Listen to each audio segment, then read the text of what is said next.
Hi, I'm Nathan Parker, pastor of Woodmont Baptist Church, and I just wanted to take a few minutes to address something here.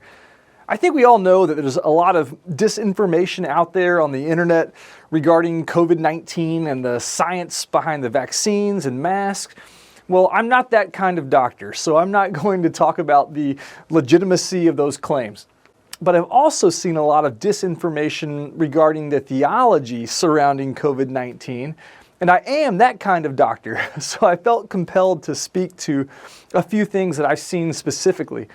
Please hear my heart on this. I know how divisive this kind of thing can be, and I know my own proclivity for wanting to be right and to be prideful, so I'm trying to stay in my lane and keep this theological, not political, okay? And I really want to maintain unity in the body of Christ. So even if we see things differently or disagree, I'm still going to love you, and I hope you'll still love me. In Isaiah chapter 1, God invites people to come, let us reason together. He's gently and graciously inviting us to think through some important things with each other, and more importantly, with Him. And that's the same spirit in which I want to offer this here, okay?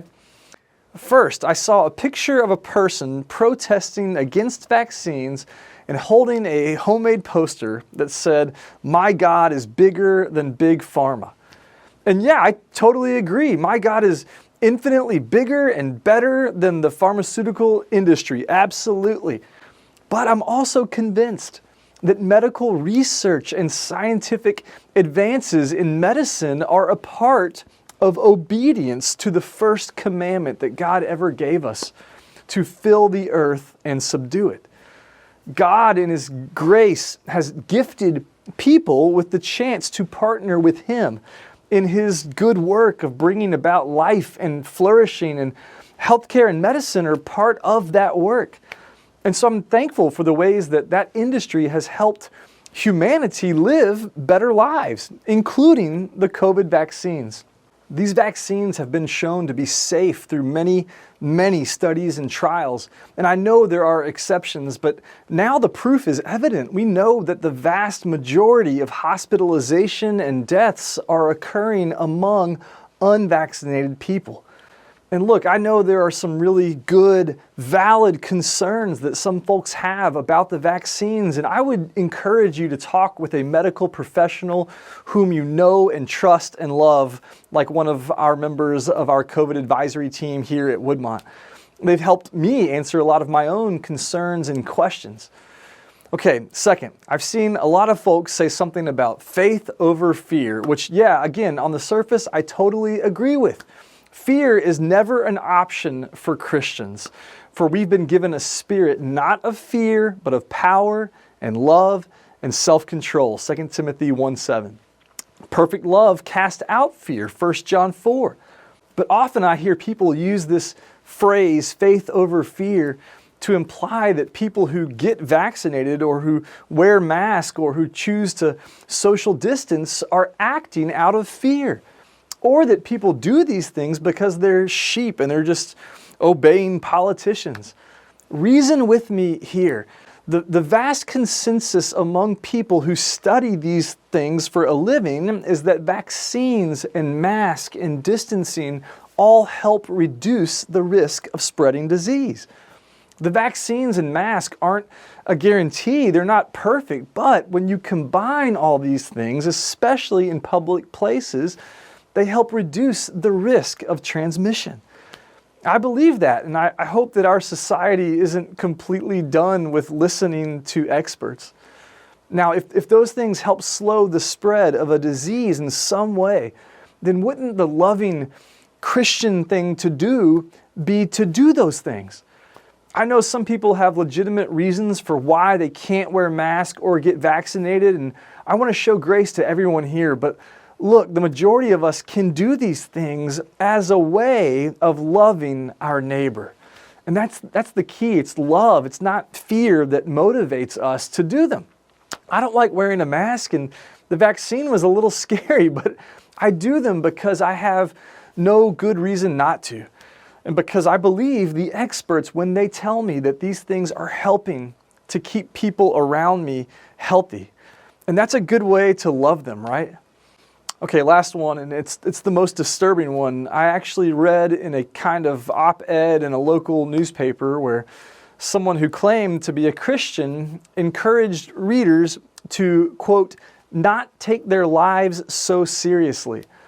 The writer was advocating against vaccines and masks and etc. because it doesn't matter if we die.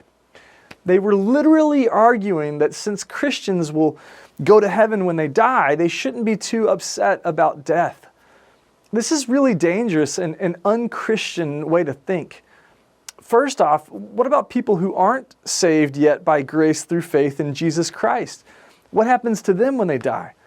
Should we care whether other people live or die? Second, death is God's enemy. 1 Corinthians 15 tells us clearly that the last enemy that God will destroy is death. Life, all life, is God-given and therefore sacred. Christians believe in the sanctity of life from womb to tomb and should therefore strive to preserve it. And yes, I believe that Christians get to follow Christ in His resurrection and that death is not the end of us. But death is still terrible. It's still tragic and sad when someone dies. And yes, like the Apostle Paul, for me to live is Christ and to die is gain. But also, like Paul said a few verses later, to remain in the flesh is more necessary on your account. This means that God has a purpose for us while we have life here. He wants to do good things in us and through us. And if we die because we don't care about our lives, that violates His good plan for our lives. Christians of all people should understand the value of life. I've heard people say things like, well, only a small percentage of people die from COVID. What amount of death is acceptable? We can't just shrug our shoulders at death or downplay it because it's always deeply offensive to God and to His kingdom. Thanks for reasoning with me through this. I know it's been a hard time, but the church's witness during this time is crucial. What will the world see us doing? What will the world see us saying during this pandemic? Satan would love to have us deeply divided and screaming at each other on social media and in real life. But I believe that we, the church, still have a unique opportunity to come together and to love God and love our neighbors well. Let's be people who are not motivated by fear or by selfish thoughts either, but by a love so amazing, so divine, that it demands our all. Thanks for watching.